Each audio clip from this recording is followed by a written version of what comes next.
Mga kalapatids, yung ating first dropper nung last race, ayan, no? Nakasampung ikot bago lumanding, pero kompleto pa din tayo mga kalapatids, wala pang nababawas sa ibon natin. At ito medyo maganda performance, nagiging medyo consistent. At ito yung pinakakulelat natin, pero ayan, galing na nila. Ayan. So next weekend ganun ulit, same. Wala pa tayong nakikitang bilis at nakikisabay lang talaga yung mga ibon natin sa daloy ng karera, pero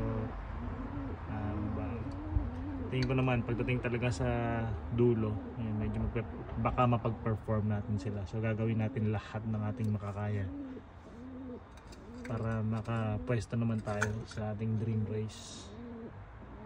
Ayan mga kalapatids, yung ating mga players. So lahat na yan ay security banded.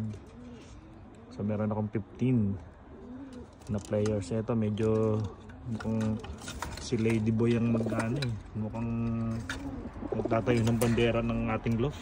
Ayan, no? So sana naman may buga si Ladyboy. Ayan. Ito okay din, kaya nga lang alam bilis. Ito medyo kumutkot, talagang nauna siya ng mga 1 to 2 minutes sa mga kasamahan niya. So malaking bagay yan. Sila mga kalapatids, so relax lang sila ngayon, walang lipadan. Bukas na lipad nila, bukas ang hapon ulit. Ito naiwan, so next week sama na siya ulit.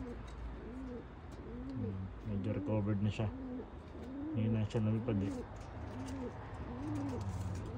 So ayan sila mga kalapatids, getting ready for the next battle. Ito mukhang magkatayo ng bandera natin, no? Ayan, no? Si Ladyboy, ang ganda. Pero maaga pa para sabihin yan, kasi maaga pa ang mga race. So marami pa mga 10 pa yata para sa final race. Pero kung sa pagandahan lang naman, maganda lahat to mga kalapatids. Ayan, walang tapon yan sa lahat ng yan. Tsura pa lang, oh.